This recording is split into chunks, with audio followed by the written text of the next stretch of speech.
mempelajari ilmu agama. Bahkan ini kewajiban. Ya. Kewajiban atas setiap individu muslim ataupun muslimah. Selama dia statusnya muslim dan muslimah, wajib dia belajar. Rasulullah sallallahu alaihi wasallam bersabda, "Talabul ilmi fardhatun ala kulli muslimin." Belajar ilmu kewajiban atas setiap muslim. Demikian pula muslimah. Ilmu apa yang dimaksud? Para ulama di antaranya adalah Imam Ibnu Hajar Al-Asqalani Asy-Syafi'i rahmatullah alaih. Beliau menjelaskan al-muradu bil ilmi ilmu syar'i. Yang dimaksud dengan lafaz atau kata atau kalimat ilmu, baik itu yang disebutkan dalam Al-Quran maupun di dalam hadis-hadis Nabi, yang dipuji dan dianjurkan untuk mempelajari dan mengamalkannya, yang dimaksud itu adalah ilmu agama.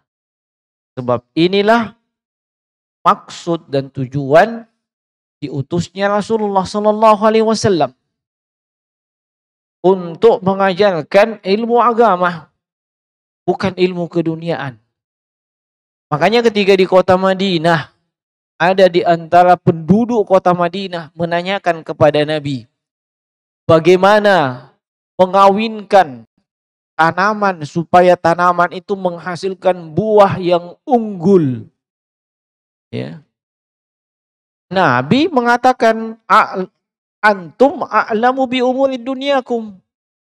Urusan dunia kalian lebih tahu. Ya. Itu menunjukkan Nabi tidak diutus untuk mengurus permasalahan duniawi, ilmu-ilmu duniawi dan seterusnya. Nah, maka satu kesyukuran kepada kita semua, pada Allah Subhanahu wa taala, ketika kita diberikan kesempatan untuk belajar, untuk tafaqquh fiddin.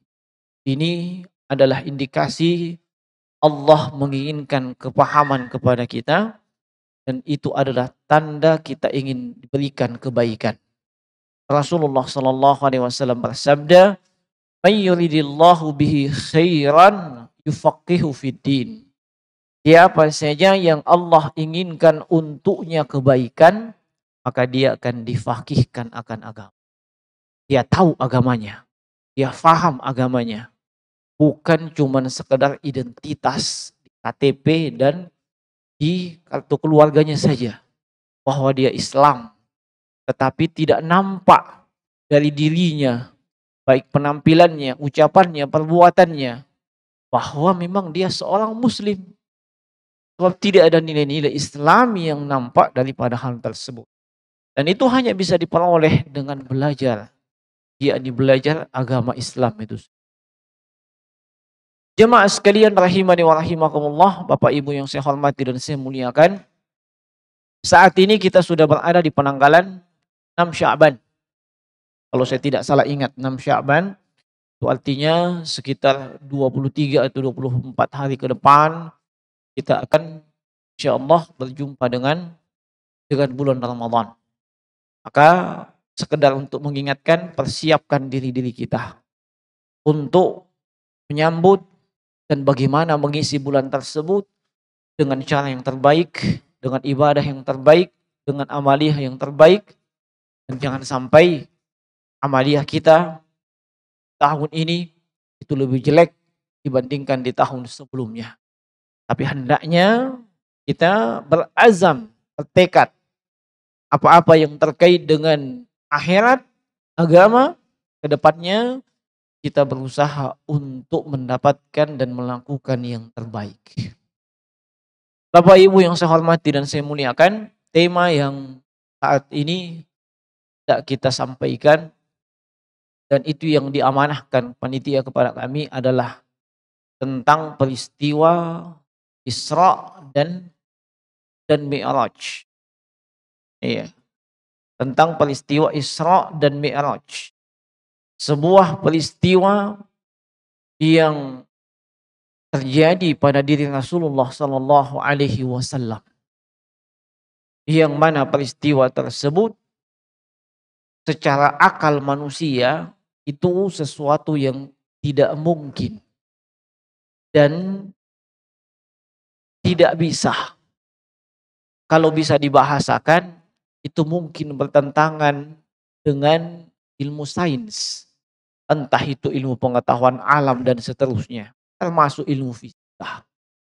Sebab bagaimana bisa, bagaimana mungkin jarak perjalanan yang jauh seperti itu, yang di zaman tersebut tidak ada motor, ya, tidak ada bandara, apalagi pesawat, ya, bisa melakukan perjalanan dari Baitullah Al-Haram di Makkah menuju ke Baitul Maqdis di Yerusalem, Palestina, hanya dalam beberapa, mungkin bisa dikatakan tidak sampai beberapa jam, bukan satu malam, ya.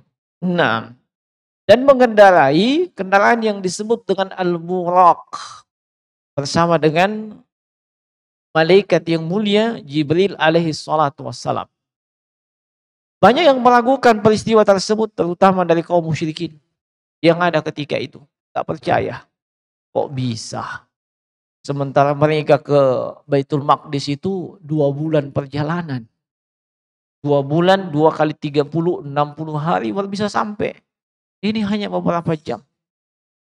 Nah, Isra itu sendiri, itu artinya melakukan perjalanan atau asra dalam bahasa Al-Quran.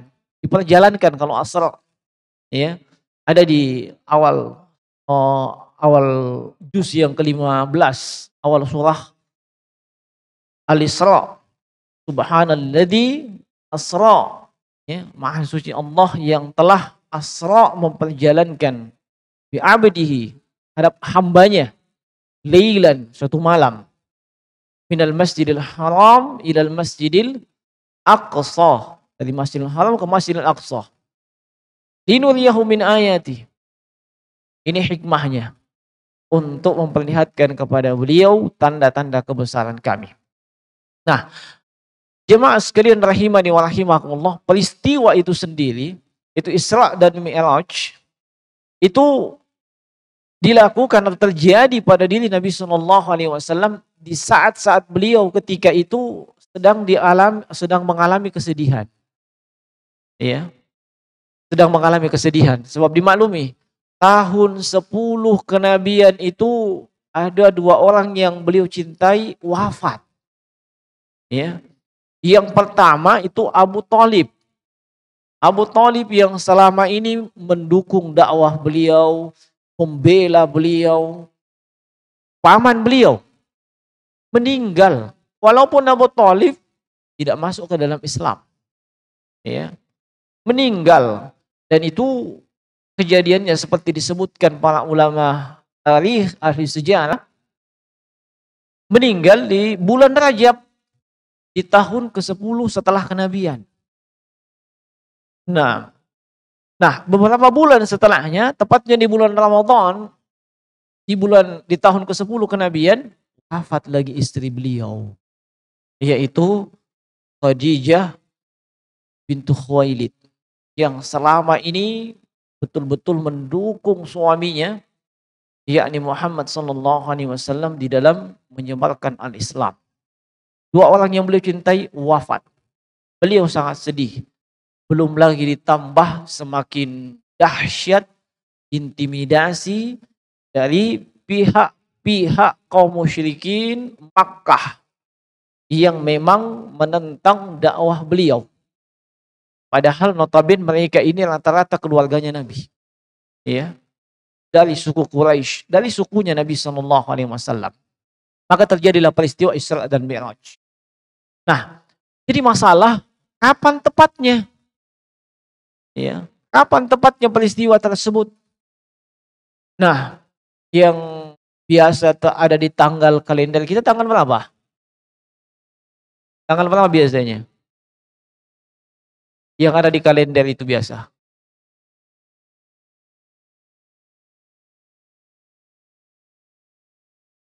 Yang jelas ada di kalender ya.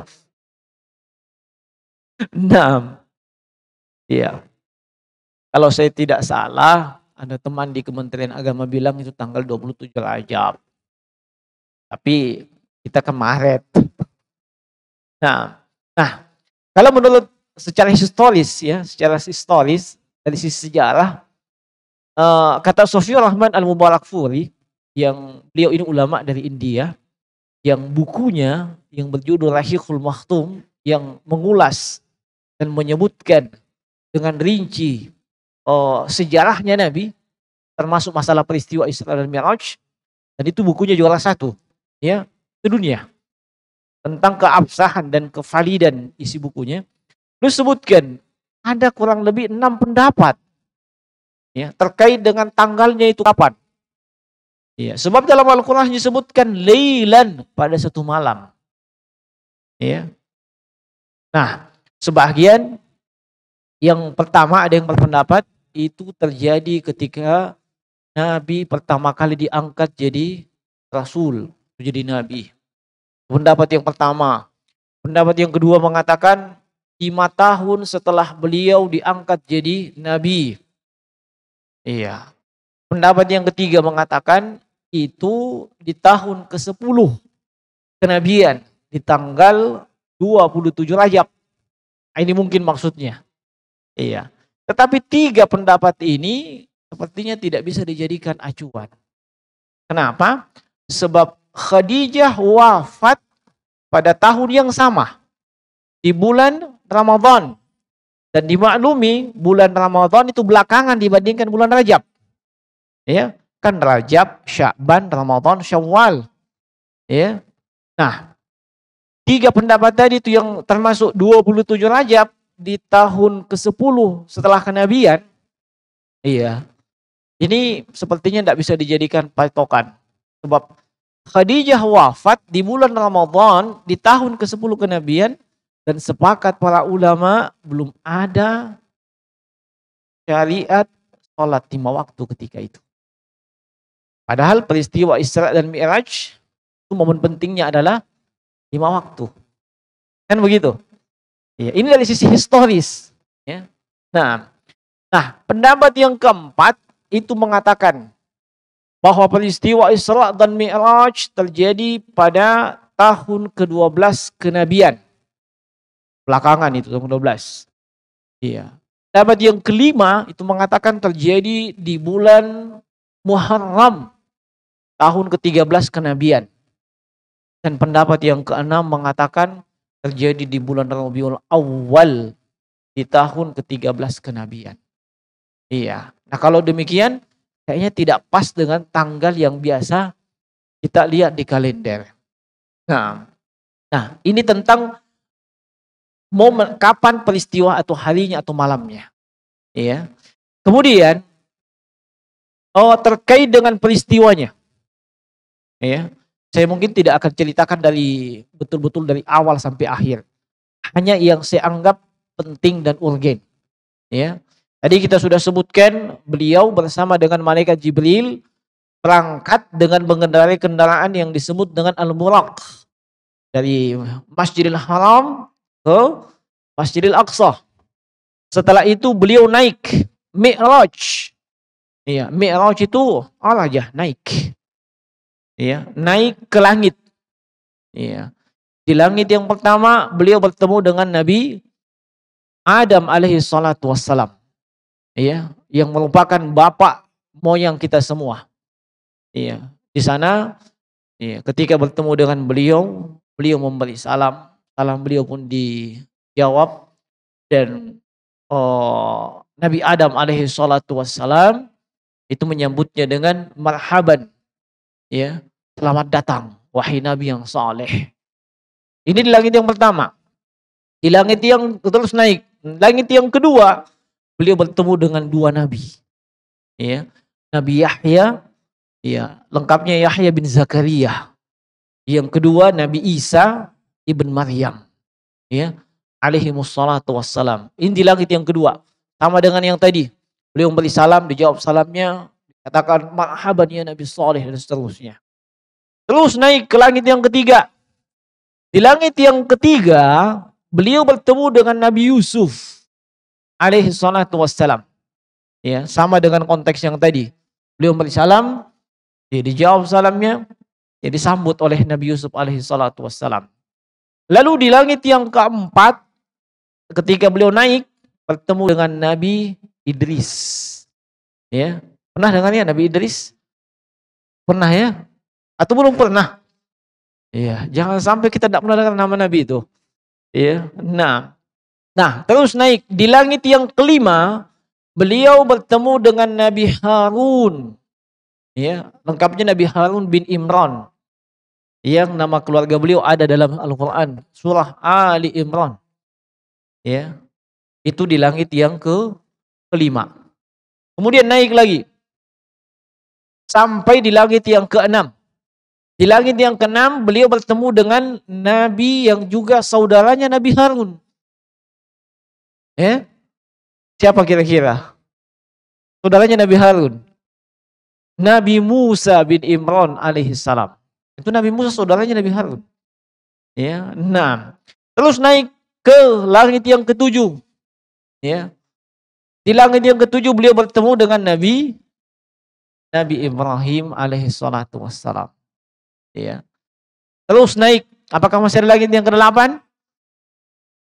Hah? Ya. Beliau naik ke atas ke Sidratul Muntaha.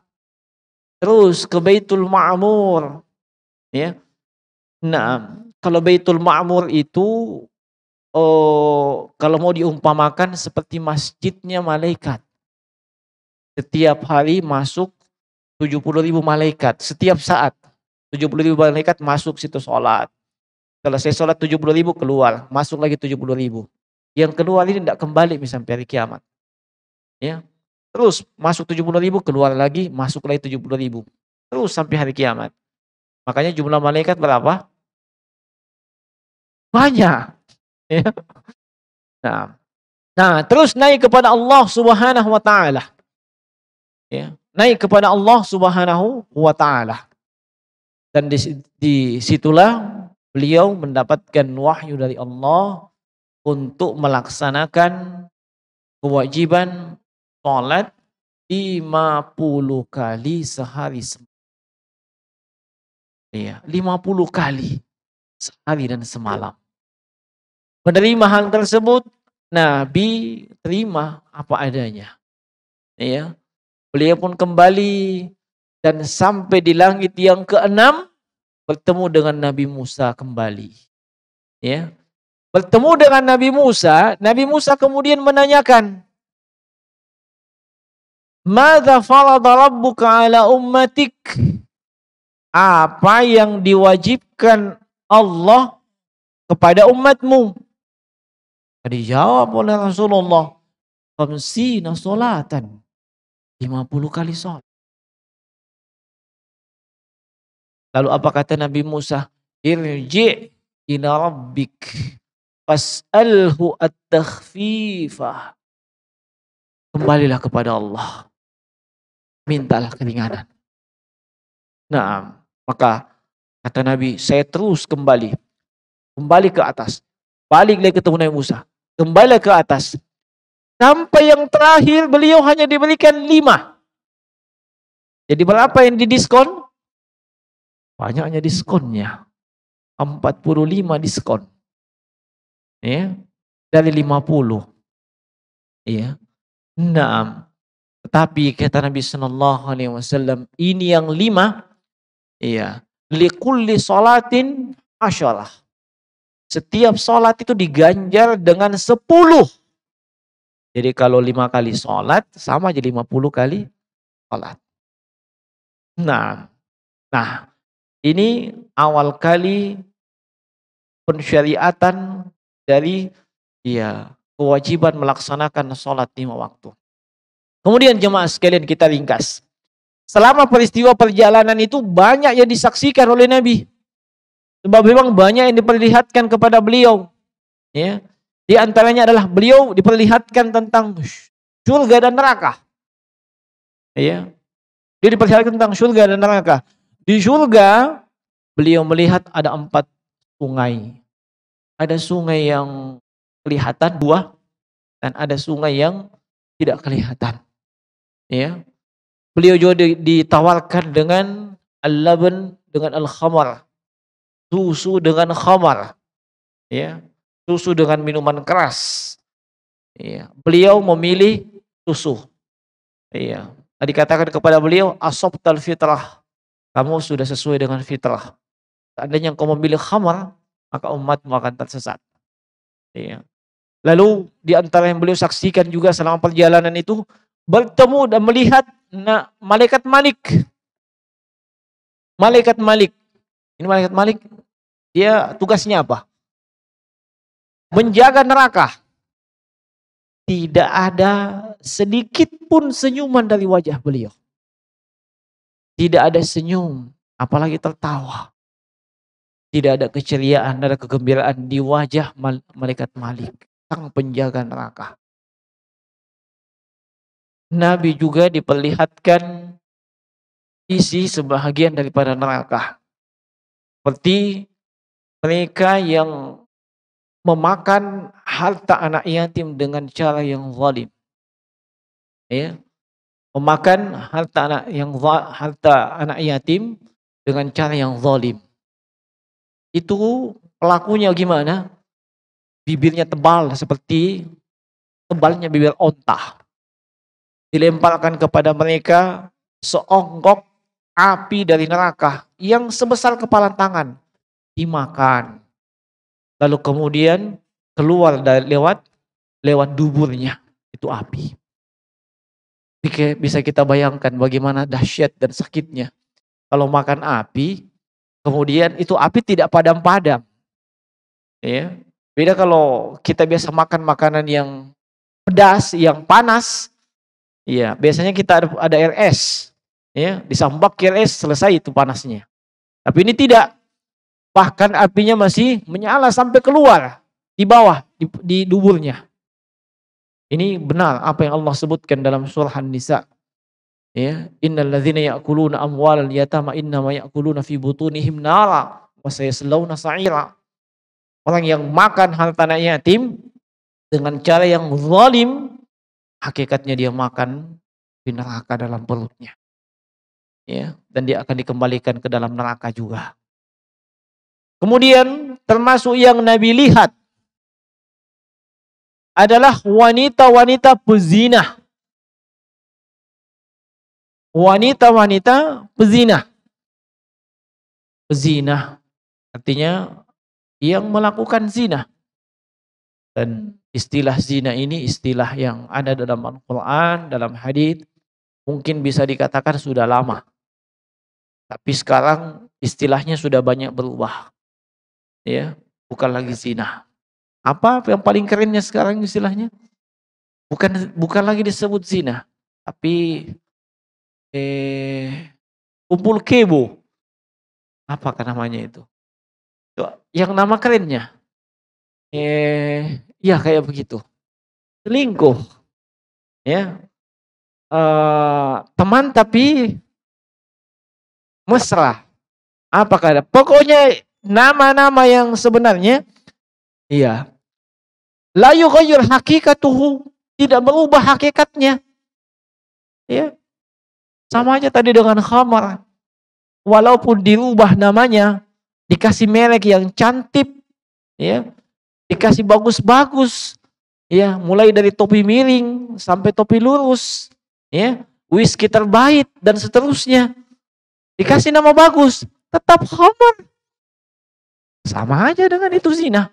Walaupun dikasih bagus namanya, ya kayak tadi, tetap namanya zina. Nah, wanita bezina yang Nabi SAW lihat di neraka, ketika terjadi peristiwa Isra dan Mi'raj, ya mereka makan daging bangkai yang busuk, menjijikkan dan bernanah. Padahal di sampingnya itu ada daging yang fresh. Daging yang segar, tidak menjijikkan, tidak bernanah. Tapi mereka malah makan itu daging. Itu mungkin isyarat bahwa ketika di dunia, mereka lebih memilih yang tidak baik, ya, dibandingkan yang baik. Apa yang tidak baik berzina. Apa yang baik menikah. Itu yang baik. Ya. Nah, makanya solusi dalam Islam, ya, itu menikah. Gak ada ceritanya selingkuh tipis-tipis. Ya. Gak ada ceritanya teman tapi mesra. Ya. Tidak ada. Atau ya pacaran Islami gak ada. Ya. Tidak ada yang kayak seperti itu. Yang ada menikah. Iya. Makanya tabe mohon maaf, mudah-mudahan ibu-ibu tidak tersinggung. Karena sambaki suaminya nanti kalau pulang, ya,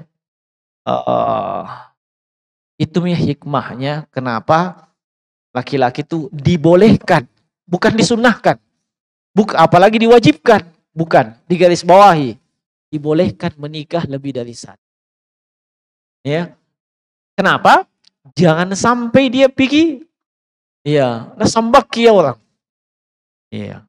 Nah, entah itu di hotel, disebut poli hotel. Ya.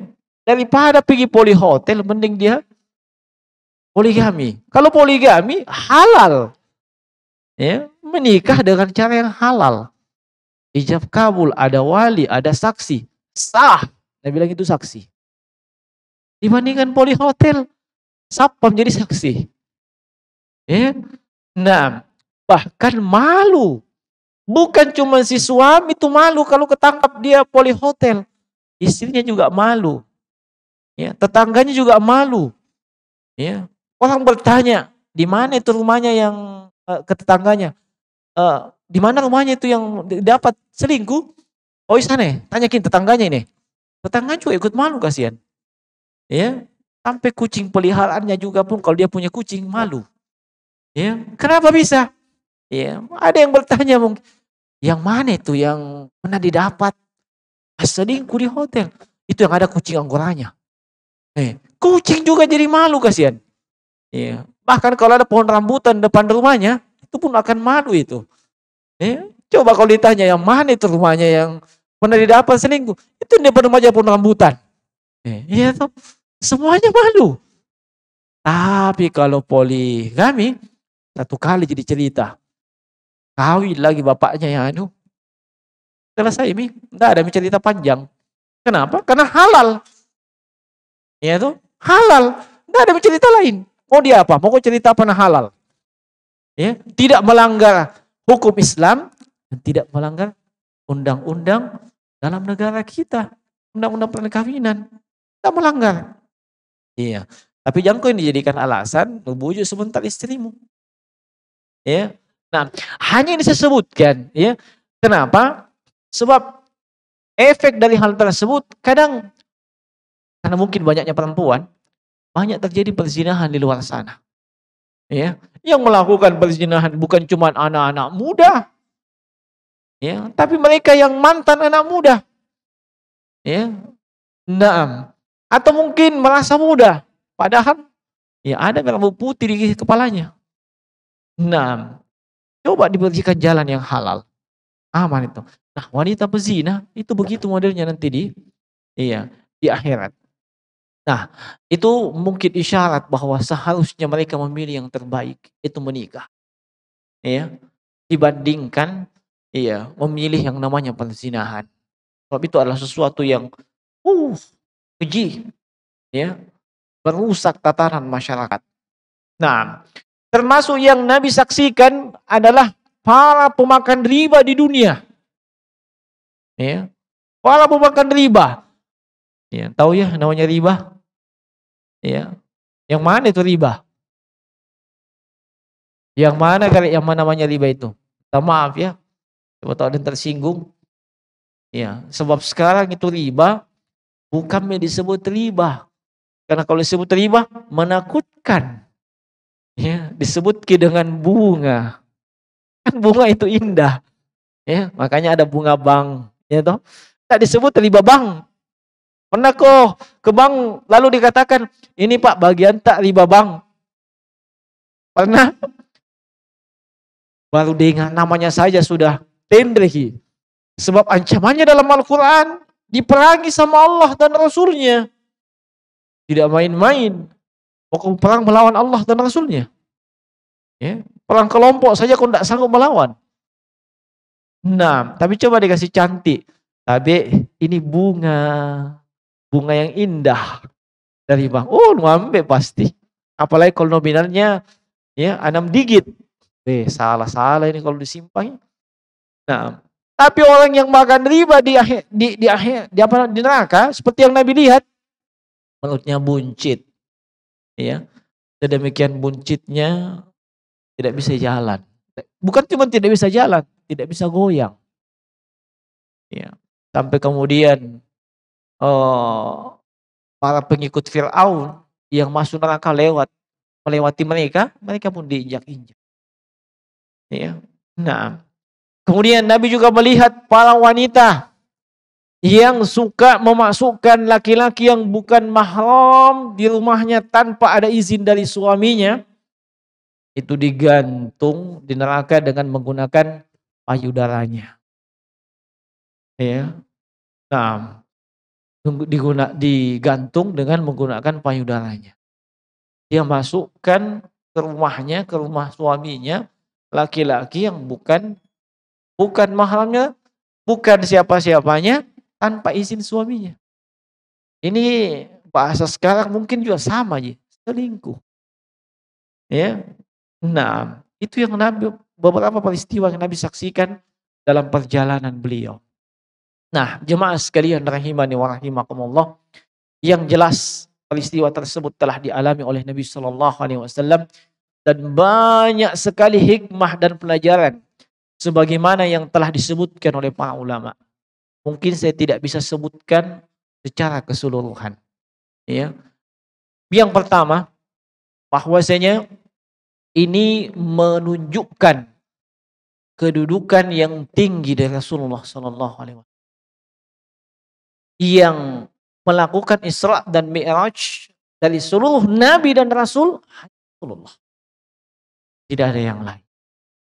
Ya, hanya beliau sallallahu alaihi wasallam. Nah, hal ini juga menunjukkan begitu tinggi kedudukan sholat 5 waktu. Untuk pensyariatannya, Nabi harus naik ke atas. Beda dengan apa nanti kalau Ramadan? Puasa, zakat, haji, dan seterusnya. Nabi tidak perlu naik ke atas. Turun ayat. Puasa saja 3 kali tahapan. Baru langsung puasa sebulan full bagi muslim balik. Ya. Ibadah haji, ayat. Turun ayat. Tidak perlu naik ke atas Nabi. Zakat juga. Ibadah yang lain juga. Tapi sholat, Nabi harus ke atas. Tidak main-main itu peristiwa sholat. Ya. Makanya jemaah sekalian, ya, saya kadang tidak habis pikir terhadap mereka yang mengaku sebagai muslim. Mengaku sebagai muslim. Di KTP-nya itu jelas Islam. Ya. Bahkan seandainya bisa tulis KTP-nya, tulis ke Islam 100%. Ya. Nah, namanya juga sangat Islam. Ya. Saking Islamnya kadang panjang namanya. Mulai dari Muhammad di depan. Ya, pasti ada Muhammad di depan. Ya, di belakang 2-3 nama. Semuanya Islami. Menunjukkan identitas bahwa dia Islam. Tapi untuk urusan sholat, subhanallah. Wa inna lillah. Kok diselalaikan, disepelekan, diremehkan. Terutama yang 5 waktu tadi ini.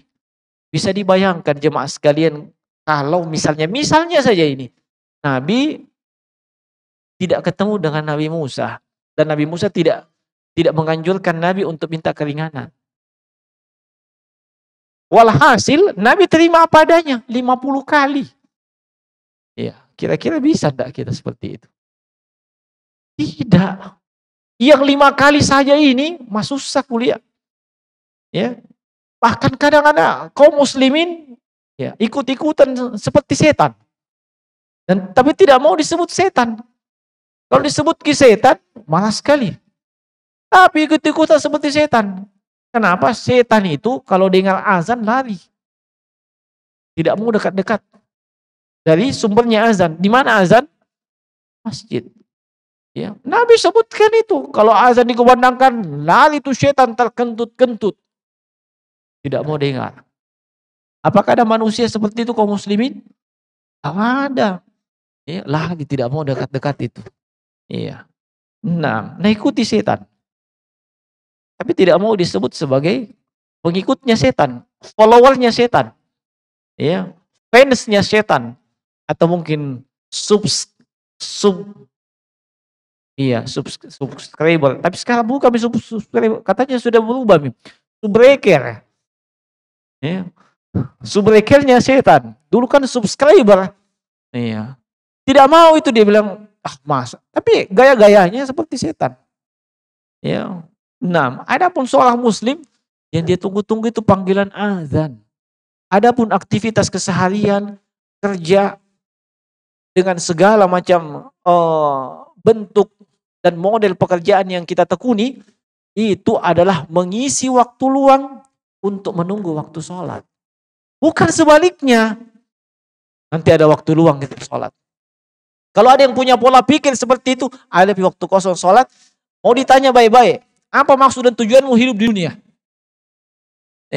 Mungkin hafal ayatnya, wa ma khalaqtul jinna wal insa illa liya'budun. Hafal itu.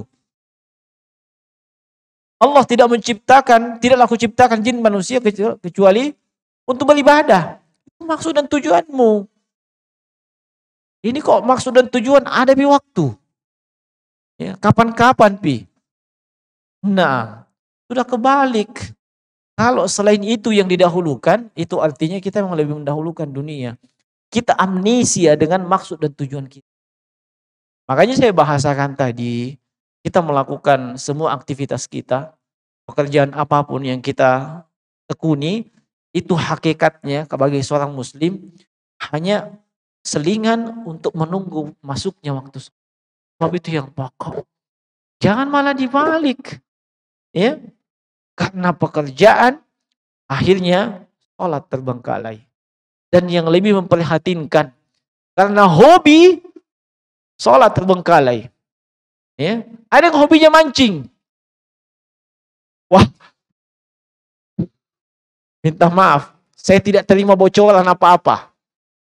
Ya, saya tidak pernah terima bocoran apa-apa. Saya cuma melihat teman saya di Palopo yang biasa curhat sama saya. Katanya kalau mancing dan sudah di tengah lautan, bagaimana kita mau sholat ini, nah goyang-goyang ini sampan. Sudah itu celana pendek pisse kita. Saya bilang berapa waktu lewat? Yang pasti lewat duhur, asal biasa juga. Mau pergi maghrib pulang ke maghrib, mengantuk begitu juga capek. 3 waktu, innalillahi wa inna. Kira-kira kalau ditanya kau nanti, di yaumul hisab, itu waktumu kau habiskan untuk apa? Pancing. Nah, kalau tadi pekerjaan, itu parah. Tapi lebih parah hobi. Ya, nah, ya, termasuk teman-teman saya yang mungkin tidak sempat ini sebab mereka lagi asik sparring sepak bola di sana. Ya, gara-gara main bola, tidak sholat nih. Sebenarnya bisa Ji, tapi mainnya sore, ya harusnya 5:30 sudah pulang, tapi itu lambat-lambat, ya lambat-lambat sampai di rumah jam 6 capek apa mau mandi, lewat waktu maghrib. Itu sama saja karena hobi dia terlalaikan daripada ibadah sholat. Lebih parah lagi. Ya, dan silahkan cari hobi yang lain. Sebab itu tadi sempat saya ingat. Ya, pasti kita punya hobi yang lain lah. Ya, jangan sampai seperti itu jemaah sekalian. Ya, nah, termasuk para ibu-ibu minta maaf.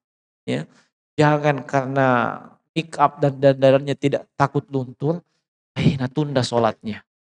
Ya, nah, kerja jam 8 sampai dengan jam 4.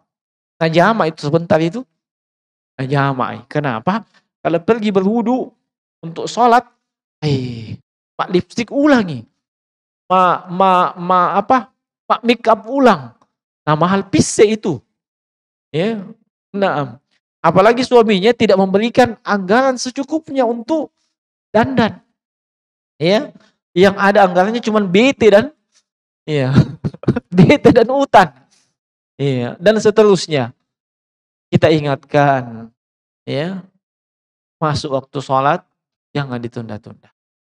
Sebab kematian itu ya bisa datang kapan saja.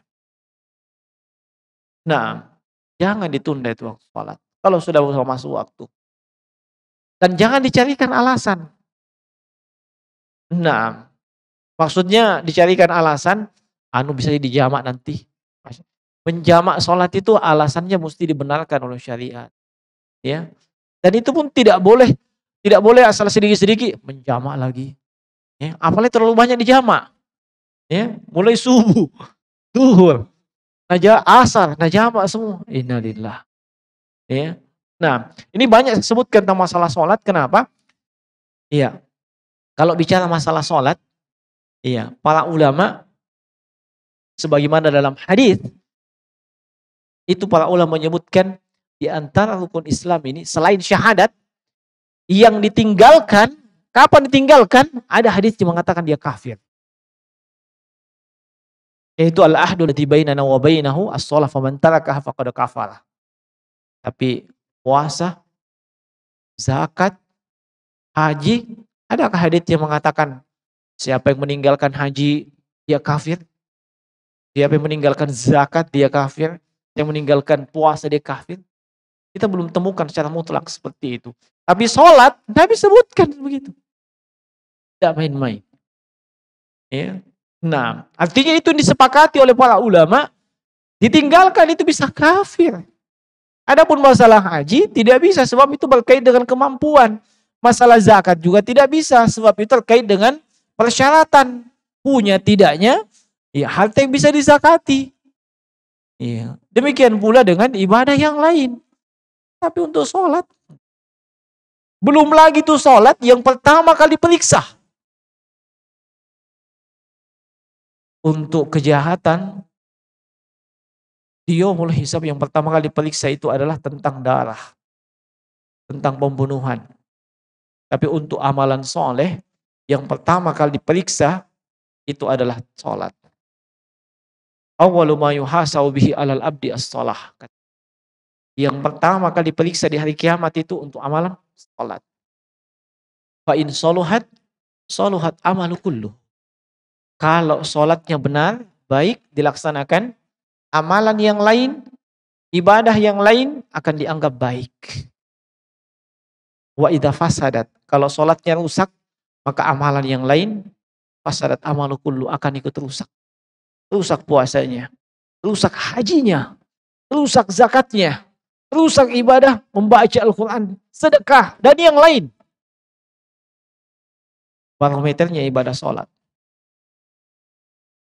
Maka jangan sekali-sekali. Ya. Kalau mungkin sebelumnya kita masih bergampangan dalam masalah sholat, kita bertekad. Kita mesti perbaiki kualitas sholat kita. Ya. Dimulai daripada bagaimana kita sholat dengan ikhlas dulu. Itu yang pokok. Bagaimana sholat dengan ikhlas. Sebab hanya dengan ikhlas kita dapat pahala. Tidak ikhlas, tidak dapat apa-apa. Ya. Kemudian bagaimana kita sholat betul-betul sesuai dengan tuntunannya Rasulullah. Mulai takbir sampai salam. Ya, mulai takbir sampai salam. Bagaimana Rasulullah melaksanakan ibadah sholat. Mulai takbir sampai salamnya. Jangan menyelisih Nabi. Sebab Nabi diutus untuk mengajarkan kepada umatnya bagaimana beribadah kepada Allah. Tidak ada ceritanya kita hanya disuruh beribadah tanpa ada tuntunan. Gak ada itu. Atau terserah kita, yang penting sholat. Gak bisa. Ya. Harus sesuai dengan tuntunan Nabi SAW. Beliau perintahkan, ya, sallu kama ra'aitumun. Kalian sholat sebagaimana kalian melihat aku sholat. Kita memang gak pernah lihat Nabi, tapi haditsnya Nabi banyak. Bisa kita pelajari. Ya, bisa kita baca. Gimana Nabi takbir, gimana Nabi membaca Al-Fatihah, apa surah yang dibaca setelahnya, bagaimana Nabi ruku, sujud, i'tidal, dan seterusnya. Ada dalam hadis. Jangan kita yang mau mengatur. Yang penting saya sholat. Ya, terserah mami saya. Memangnya mau kasih pahala siapa? Kan Allah. Maka dua syarat mutlak tersebut yang paling esensi. ikhlas, dan kemudian sesuai dengan tuntunan Nabi Shallallahu Alaihi Wasallam. Dan itu semuanya tidak akan bisa terwujud kecuali dengan belajar. Dengan belajar ilmu agama. Nah, kemudian di antara hikmah yang penting dari peristiwa Isra dan Mi'raj, seperti yang kita singgung di awal, adalah linuriyahu min ayati, untuk memperlihatkan kepada Muhammad sallallahu alaihi wasallam tanda-tanda kebesaran Allah Subhanahu. Tidak ada yang mustahil kalau Allah berkehendak itu terjadi. Ya. Itu bisa digarisbawahi, tidak ada yang mustahil. Walaupun dalam sudut pandang atau kacamata manusia itu impossible. Gak mungkin. Ya. Coba saja. Ya, dari bandara Ilagali Gobuah ke bandara Hasanuddin International Airport.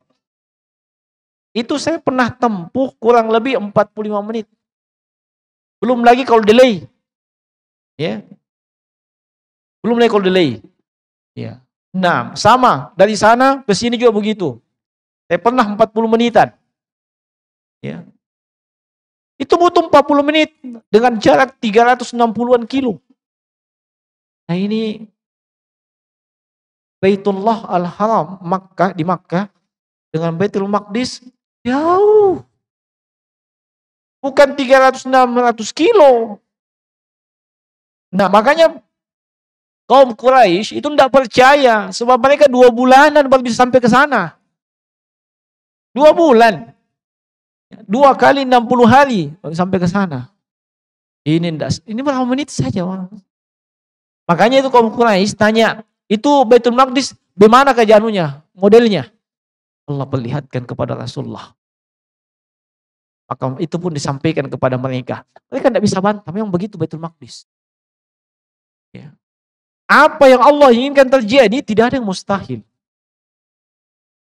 Nah, makanya ya, jangan pernah kita berputus asa.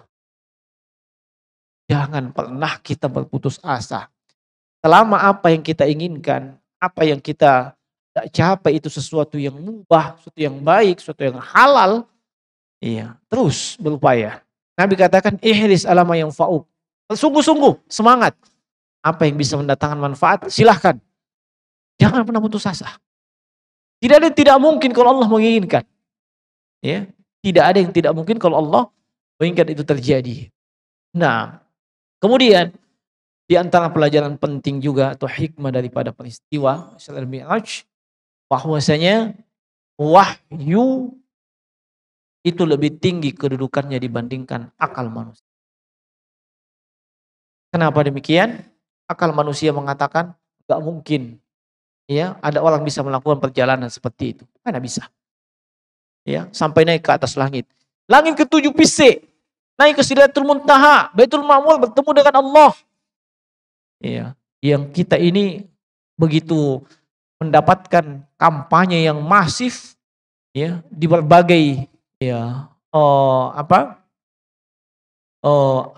al-idha'ah, bahasa maksudnya media, bahwa yang paling hebat itu United States of America. Neil Armstrong berhasil mencapai bulan. Ya. Karena bulan di mana itu bulan? Di mana itu milik bulan? Nah, belum bilang pertama itu. Ya. Kita pede dan bangga. Kita punya Nabi di atasnya lagi. 7. Nah, itu pun masih dipertanyakan itu. Bulan yang mana ini? Jangan sampai bulan Maret sih. Sudah kual-kual sudah paling hebat dia. Sampai di bulan. Ada juga yang sudah sampai di planet Mars. Bahkan ada yang mau bikin di sana coupling. Ya, merasa hebat dia. Rasulullah SAW masih di atasnya lagi. Tidak ada kok kayak begitu. Nah, kalau mau mengandalkan akal, itu semuanya tidak masuk di akal. Makanya agama Islam itu tidak semata-mata mengandalkan akal. Bahkan kedudukan akal dalam Islam di bawah wahyu. Apa itu wahyu? Al-Quran dan As-Sunnah. Ya. Adapun yang mengatakan, ada katanya haditsnya, ad-dinu aklun, man la aklun la dina lahu. Tabe itu hadis palsu. Ya. Agama itu akal. Siapa yang tidak berakal, tidak ada agama baginya. Hadis palsu. Ya. Nah, coba lihat. Ali bin Abi Thalib radhiyallahu taala dalam hadits yang sahih menyebutkan, laulad dinu birra'yi, seandainya agama itu dengan akal, dengan logika semata, lakana asfalul khuffi aula bil mashi min a'laha. Iya. Kata Ali, seandainya agama itu dengan akal dan logika saja, maka ya yang bagian bawahnya itu sepatu, itulah yang harus diusap atau dibersihkan ketika mengusap sepatu. Pernah dengar istilah mengusap khuf? Ya, pengganti mencuci kaki.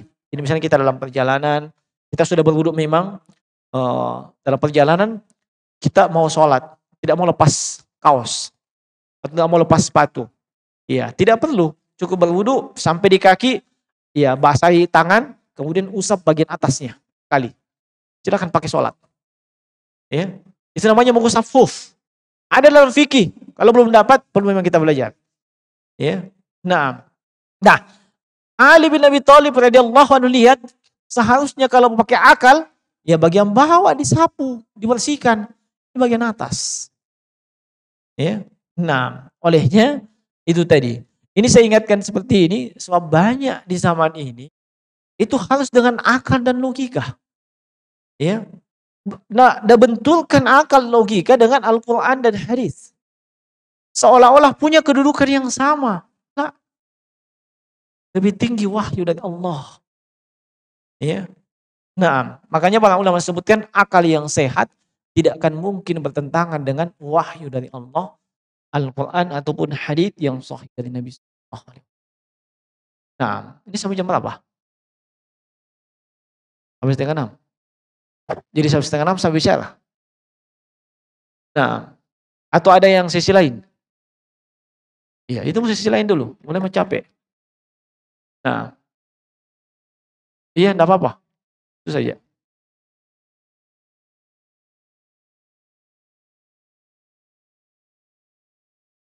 Iya enggak apa-apa kalau memang pakai anut atau pakai catatan.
Baik. Ini pertanyaan, apa kiat-kiatnya agar ibadah kita selalu istiqomah? Sama apa dulu itu istiqomah? Istiqomah dari kata istaqama yastaqimu istiqomatan, senantiasa berada di jalur yang lurus. Tidak ke kiri, tidak ke kanan, tidak mundur, tetap walaupun pelan, terus berada di jalur demikian. Itu istiqomah. Ya. Dia tidak ada ceritanya lari ke kiri atau lari ke kanan, apalagi lari mundur. Tetap dia maju dan lurus. Ya. Iya, makanya jalan yang disebut dengan jalan lurus disebut dengan shiratal mustaqim. Nah, Bagaimana agar ibadah kita selalu istiqamah? Pertama, istiqomahkan hati Anda. Ya, istiqomahkan hati Anda. Nabi SAW bersabda, la yastaqimu, tidak akan bisa istiqamah imanu abdin hatta yastaqima qalbahu. Sampai hatinya itu bisa istiqomah. Ya, sampai hatinya bisa istiqomah. Hatinya dulu yang dibenahi. Ya, sebab fisik itu mengikuti apa kata hati. Nabi tegaskan itu. Ya, inna fil jasadi mudghah. Idza saluhal jasadu kullu wa idza fasadat jasadu kullu. Dalam hati, dalam fisik manusia, jasadnya ada segumpal daging. Kalau daging ini bagus, semua akan bagus. Anggota tubuh akan bagus. Ini rusak, semua anggota tubuh akan rusak. Ala wajhal qalb, itulah hati. Ya. Kalau hatinya baik, hatinya lurus, hatinya istiqomah, ini akan memudahkan anggota tubuhnya untuk istiqomah. Tapi kalau dia hanya fokus mengistiqomahkan perbuatannya saja, anggota fisiknya saja, bukan hatinya, tunggu mi. Begitu hatinya ya mengalami sesuatu yang tidak menyenangkan, lari mi, tunda mi. Ya. Nah, sebab hati ini yang memerintahkan kita untuk melakukan segala-galanya. Maka istiqomahkan dulu hati. Kemudian yang kedua, selalu memohon kepada Allah Subhanahu wa taala untuk diberi keistiqomahan. Jangan cuma mengandalkan kemampuan diri kita. Doa kepada Allah, mohon kepada Allah. Ya. Allahumma rzuqna al-istiqamah, ya Allah karuniakan kepada saya istiqamah. Kemudian yang ketiga, ini juga tidak kalah pentingnya, cari teman-teman yang sudah istiqomah. Jangan suka bergaul, apalagi terlalu dekat dengan mereka yang teban ditandai apa nuna. Ya, mau dibilang sholat na tae. Itu kita temani bersahabat, waduh, mempengaruhi kita punya keistiqomahan. Coba kalau kita berteman dengan orang yang memang sholatnya baik, akhlaknya baik, oh Masya Allah. Kita keliru, kawan, keliru Ki. Ya. Tapi kalau yang tidak beres, sudah masuk waktu sholat, bisa banjir tuh nanti. Ya kan begitu. Bagaimana kita bisa istiqomah kalau kayak gitu? Harus teman. Ya. Termasuk yang sama dengan ini, yang belum punya pasangan hidup, cari pasangan hidup. Supaya terjadi simbiosis mutualisme. Ya. Hubungan yang saling menguntungkan. Ya. Nah, begitu cari yang sudah istiqomah. Bagaimana kalau yang ada belum istiqomah? Masih bisa cari istiqomah. Ya. Nah. Bahaya. Ya.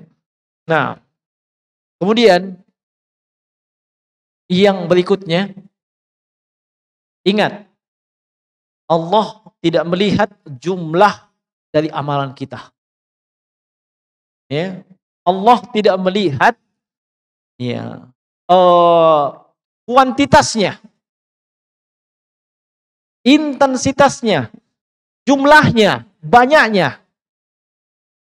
Tapi yang Allah lihat itu kalau dia istiqomah, walaupun sedikit. Kata Nabi SAW, ahabbul a'mali ilallah adwamuha wa in qalla. Amalan yang paling Allah cintai itu yang continue, terus menerus, walaupun sedikit. Contoh, kita hanya punya ibadah kalau malam sholat tahajud cuma 2 rakaat aja, tambah witir 1, 3 semua. Tapi kita istiqomah tiap malam begitu. Ini lebih Allah cintai dibandingkan ada yang semangat tahajud. Tahajud 1 malam 8 rakaat, tambah witir 3. Besoknya tidak ada mi, karena capek. Nah, maka jemaah sekalian, cari amalan yang bisa buat kita istiqomah dan terus menerus. Sedekah juga demikian. Mungkin kita bisa sedekah Ya, kita lihat 5.000 bisa setiap hari bisa. Atau 2.000. Pokoknya setiap hari dalam satu hari saya sedekah 2.000. Tidak perlu lihat jumlahnya. Iya. Nah, karena itu namanya sedekah itu, apalagi sedekah uang. Ya, saya kadang bilang ada uang 100.000, ya. Kalau itu berhadapan dengan kotak amal, ya, hati mengatakan terlalu banyak, ya.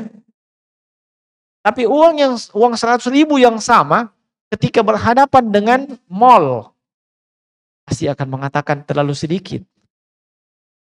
Maka tidak usah terlaluan.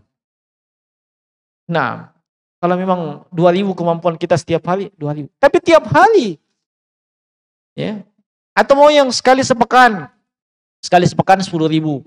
Pokoknya asal masuk Jumat 10.000. Tidak pernah putus. Ini lebih Allah cintai.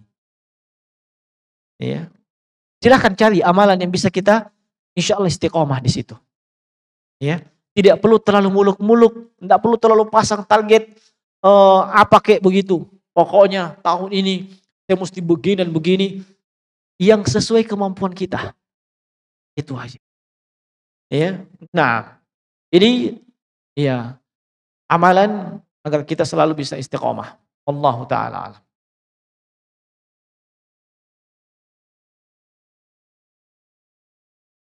Masya Allah. Ya. Assalamualaikum warahmatullahi wabarakatuh ya Ustaz. Indi soalan. Nah, limadha al-anbiya? Apa ini? Yusufu wa Ibrahimu wal akharin fis sama, yakni fil ula ila akhir, wala kanu fil izzah fil barzah. Nah, baik. Saya jawab dulu pakai bahasanya dia. Ya. Nah, antum tas'alu ila haulal anbiya, yakni inda liqa'akum fil yaumil akhir. Fahimt? Nah, nah, di sini tanya, kenapa nabi-nabi kayak Yusuf, Nabi Ibrahim, dan yang lain kok di langit? Ya, di langit yang pertama. Ya, nah, fis sama'il ula ila akhir, sampai ke langit yang ketujuh. Iya. Kenapa bukan di alam barzah? Ya. Syukran barakallahu fikum. Maka saya jawab tadi begitu. Nanti kalau ketemu mereka nanti di akhirat tanya, kenapa kamu di langit? Bukan di alam barzah. Ya. Nah, maaf saya tidak perlu. Ya. Baik. Ketika Nabi Muhammad SAW di Mi'rajkan melihat penghuni neraka dan beberapa pelaku dosa. Pertanyaan, apakah saat ini sudah ada penghuni neraka dan penghuni surga? Mohon penjelasan. Terkait dengan ada tidaknya surga atau neraka, ini sudah disyaratkan dalam Al-Quran. Ya. Nah, wattaqun naral lati waquduhan nas wal hijara uiddat. Kalimatnya fi'il madhi, yang sudah ada, sudah dipersiapkan. Menunjukkan neraka dan surga itu sudah ada sebenarnya. Ya. Adapun masalah penghuninya nanti kalau ke sana kok. Ya. Kalau kota nah, baik. Cukup ya, masih ada yang lain? Baik, silahkan. Salam.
Baik, salam. Pertanyaan yang pertama, sebelum adanya syariat atau kewajiban sholat 5 waktu, belum Nabi Isra Mi'raj, Nabi melakukan ibadah apa? Kan begitu. Ya. Maka kita katakan awal ibadah sholat yang Nabi wajib lakukan itu, ya ketika selesai turun wahyu, kan 2 kali turun wahyu. Nah, yang pertama adalah ayat pertama sampai kelima dalam Al-Alaq, Iqra bismi rabbik. Kemudian yang kedua dalam surah Al-Muddatsir di juz 9. Ya ayyuhal muddatsir qum fa'anzir wa rabbaka fakabbir dan seterusnya. Nah, apa yang Nabi lakukan? Ada dalam surah Al-Muzammil. Ya ayyuhal muzammil qumil laila illa qalila nisfahu aw inqus minhu aw qalila aw zidhu qalila. Ya. Beliau melakukan qiyamul lail, salat malam. Dan salat malam ini itulah yang wajib untuk Nabi sallallahu alaihi wasallam. Sebelum adanya kewajiban 5 waktu. Sebelum adanya kewajiban 5 waktu. Ya. Kan yang Isra Mi'raj itu 5 waktu yang wajib. Ya. Sebelumnya itu apa? Bagi Nabi, qiyamul lail. Ya ayyuhal muzammil qumil lail. Allah perintahkan, bangunlah di waktu malam. Qiyamul lail. Illa qalila. Ya apa namanya? Walaupun itu sedikit. Ya. Nisfahu awingkus. Apakah setengah daripada malam atau kurang daripada itu? Auzid, tambah daripada itu. Allah perintahkan waratil Qur'ana tartila dan seterusnya. Nah, nanti turun ayat ke-30 dari surah itu baru kemudian yang mulai menjadi sunnah. Ya. Nah, inna rabbaka ya'lamu annaka taqumu adna min lail. Ya. Ila akhir ayat barulah sunnah itu namanya qiyamul. Tapi sebelumnya wajib. Ini ibadah yang pertama. Iya. Kemudian yang kedua terkait dengan balasan bagi mereka yang sholat dan pula yang tidak sholat. Ya. Nah, tentu balasan bagi orang yang melaksanakan ibadah sholat itu pahala di sisi Allah Subhanahu wa taala. Banyak dengan banyak konteksnya. Ya. Misalnya konteks sholat berjamaah. Pahalanya apa? 25 dalam sebuah haditsnya Abu Hurairah, 27 dalam haditsnya Abdullah bin Umar. Ya. Nah, ini konteks nominalnya. Iya, yang lebih umum dia dapat pahala lebih daripada itu atau kurang daripada itu. Sebab di sana ada hadits yang lebih umum terkait dengan pahala dari ibadah, termasuk ibadah sholat. Ya. Yaitu orang yang melaksanakan ibadah dan jadi dia melaksanakan ibadah tersebut, ya, tinggal dilihat kadar keikhlasannya. Bisa dia dapat 25, 27, ataupun kelipatan yang Allah yang tahu. Atau bisa kurang daripada itu. Ini dari sisi pahala. Ya, untuk orang yang melaksanakan ibadah sholat. Iya. Adapun keuntungan yang lain itu banyak. Iya. Dengan ibadah sholat tersebut, maka itu akan menjadikan seorang hamba dekat dengan Allah Subhanahu wa taala. Nabi sallallahu alaihi wasallam sebutkan aqrabu ma yakunu bainal 'abdi wa rabbih wa huwa sajidun. Faqsir fi minad du'a. Hamba itu begitu dekat dengan Allah ketika dia di dalam salatnya, ketika dia sujud. Itu menunjukkan si hamba dekat dengan Allah Subhanahu wa taala. Ya. Nah, ini secara umum saja, ya. Kemudian untuk balasan untuk mereka yang tidak melaksanakan sholat, ya Allah sebutkan dalam Al-Quran terkait dengan pertanyaan yang diajukan kepada penduduk neraka. Qalu ma salakakum fi saqar. Iya, ditanya, kenapa kalian masuk neraka sakar? Mereka jawab, lam naku minal musallin, kami dulu tidak sholat. Walam nakunu tu'imul miskin, kami juga tidak pernah kasih makan orang miskin. Wa kunna nakhudu ma'al khaidin. Wa kunna nuqadzibu biyaumiddin. Nah, ila akhir ayat. Yang ayat tersebut menunjukkan orang yang tidak sholat itu dimasukkan ke dalam neraka sakar. Iya. Tapi yang lebih parah daripada itu jemaah sekalian, orang yang tidak sholat dan dia berkeyakinan sholat itu tidak wajib, sholat 5 waktu maksud tidak wajib, dalam keadaan sudah ditegakkan hujah kepadanya, sudah sampai ilmu kepadanya, dan tidak ada yang memaksa dia. Tapi dia tidak mau sholat, dan dia beranggapan, berkeyakinan sholat tidak wajib. Ini kafir. Dan orang yang kafir, kalau meninggal di atas kekafiran, iya, biasanya bahasanya Al-Quran sama. Iya. Nar khalidan fiha. Masuk ke dalam neraka, kekal. Tidak ada harapan untuk keluar. Iya. Nah, makanya saya, dan ini berdasarkan beberapa pendapat dari para ulama kalangan mazhab, itu kalau ada orang tidak sholat, itu dilihat apa alasannya. Ya. Kalau alasannya hawa nafsu, tidak kita kafirkan. Ya. Selama dia masih berkeyakinan sholat itu wajib. Tapi kenapa dia tidak laksanakan? Malas, capek. Dia tidak kafir. Tapi kalau dia sudah berkeyakinan sholat tidak wajib, ya, di situ mau dikatakan dia telah melakukan kekafiran. Ya, itu dibedakan. Dan orang yang kafir seperti saya sebutkan tadi, meninggal atas kekafiran, di neraka tidak ada harapan untuk keluar. Ya. Nah, kemudian yang ketiga masalah merayakan hari besar, termasuk yang lalu 27 Rajab ya, 12 Rabiul Awal dan seterusnya. Nah, ini merayakan seperti ini, saya tanya, itu ibadah atau muamalah?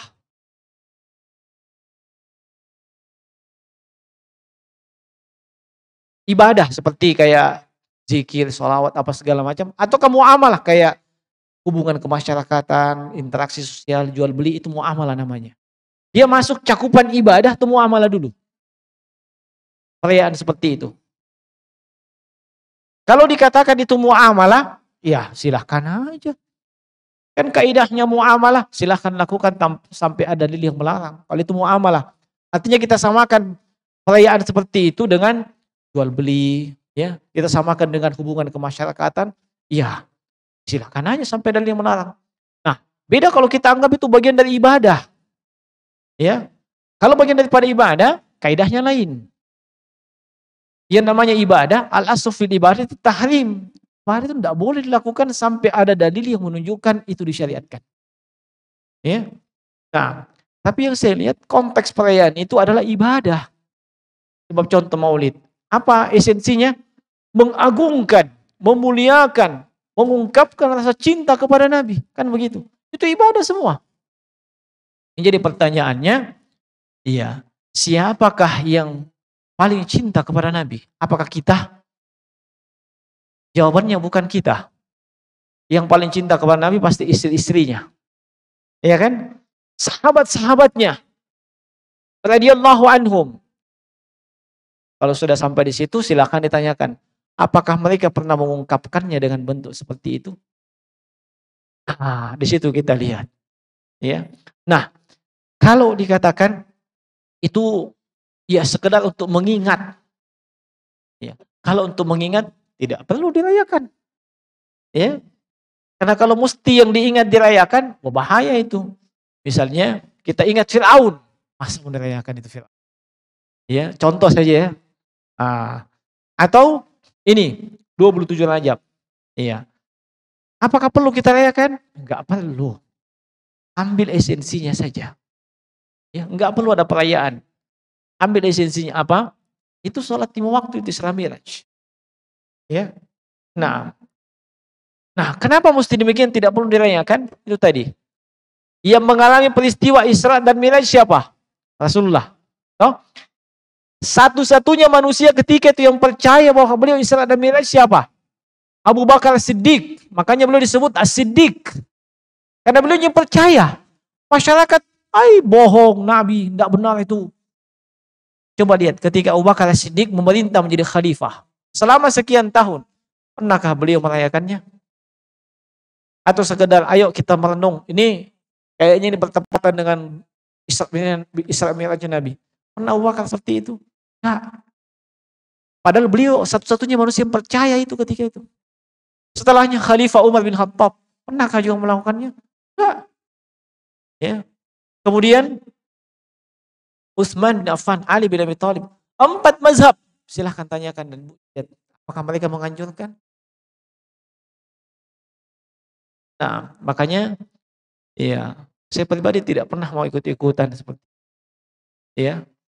Nah, apa yang memang ada di zamannya Rasulullah, para sahabat, tabi'in, tabi'ut tabi'in, 4 mazhab, seharusnya itu yang kita ikuti.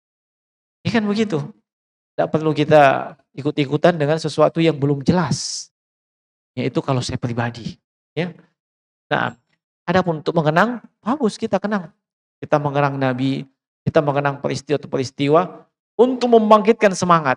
Tetapi tidak perlu kita mesti merayakannya. Ya. Nah, itu yang saya pahami. Nah, kemudian bismillah, semoga Ustaz dan keluarga selalu dalam lindungan Allah Ta'ala. Bagaimana jika seorang ibu memiliki utang riba dan si anak membantu untuk pergi membayarkan utang riba tersebut? Pertanyaannya, apakah anak tersebut ikut andil dalam transaksi riba? Sebagaimana Rasulullah SAW kabarkan ada 4 golongan yang terlaknat terkait dengan riba. Nah, ini anak membantu ibunya melunasi utang riba. Apakah anak terlibat? Enggak. Malah anak ini mendapatkan pahala sebab dia ini membantu ibunya terlepas dari masalah riba. Ya, dia bayarkan utang ibunya, utang ribanya. Dia tidak berdosa, dia malah mendapatkan pahala membantu secara khusus ibunya supaya terlepas daripada utang riba. Dia dapat pahala dia karena itu. Ya. Adapun yang 4 golongan yang terlaknat itu, akilur riba, wa mukiluhu, wa katibuhu, wa syahidai. Pertama yang makan riba, yang kedua yang kasih makan, yang ketiga yang saksinya, ya. Nah, yang keempat yang menulisnya, ya. Nah, ini semua yang terlaknat, ikut terlibat semua ini, ya. Mungkin ada yang bertanya, wah saya tidak ikut ke riba apa segala macam, tapi saya tanda tangan, sama.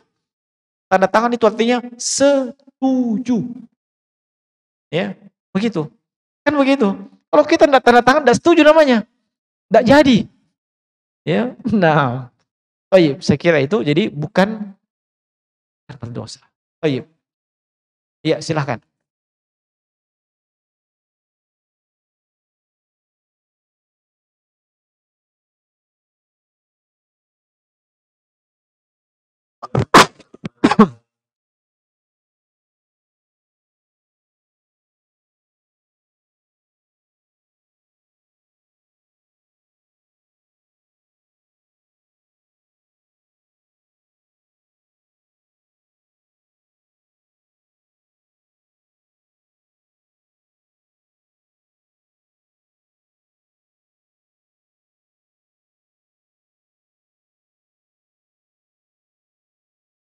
Ya,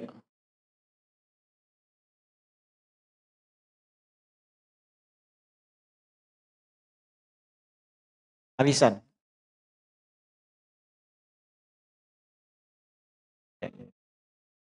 Iya. Ini pertanyaan nomor 2 ini hati-hati. Pas nah, iya, nah bilang ibu waspada kok. Iya. Yang pertama tentang sistem penggajian yang pihak bendahara, ya, seperti yang saya pribadi alami, pihak bendahara itu mentransfer ke rekening kita untuk gaji. Ya. Nah, bagaimana seperti itu kan ada bunga, ya. Saya katakan pertama, bunga itu muncul ketika Anda memberikan keuntungan ke bank, ya. Nah, kalau gajimu cuman nominal 3, 4, 5, ada keuntungannya, Bang? Nggak ada. Ini uang yang masuk kan mau pakai bank. Nah, putar tanpa sepengetahuan kita. Ya tuh. Semakin banyak uang yang masuk, wah, semakin suka dia. Kalau mau pakai putar-putar. Ya. Nah, tapi tidak kasih tahu Ki. Kalau kita dikasih ini semacam bunga, padahal 0,sekian% udah dapat kau, bank lebih banyak. Jadi tidak ada itu kayaknya bunganya, kalaupun ada tidak banyak. Dan jangan diambil. Ya. Itu haram diambil bunganya. Makanya diingat sekian uang tabungan saya. Selebihnya itu bunga pakai untuk fasilitas umum. Ya. Nah, selain daripada bunga, pasti bayar Ji, bayar bulanan. Ada namanya potongan untuk setiap rekening. Iya. Nah, jadi solusinya itu tadi, ya, bunganya jangan diambil. Ya, bunganya jangan diambil dan kalau sudah tidak diambil bunganya aman penempatan, tidak ada masalah. Ya. Nah, walaupun yang jauh lebih aman, jangan dipakai sistem begitu. Ya. Seperti yang lama, model all, ya, karyawan datang ke bendahara. Amprah, tanda tangan. Cek. Aldaimu. Kan begitu model lama tuh. Sekarang gaji tidak mau pusing. Ya, mungkin ada banyak kejadian bendahara dirampok. Ya. Ditau bila mau pagaji, dirampok memang. Ya, nah mungkin begitu. Kemudian yang kedua, ini alisan. Ya. Sependek pengetahuan saya, ya, alisan itu tidak ada unsur ribanya. Ya. Sebab kenapa? Masing-masing orang mendapatkan sesuai dengan apa yang dia sudah keluarkan. Kan begitu.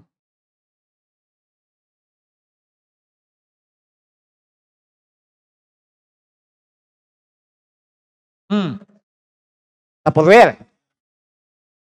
Iya, iya, iya.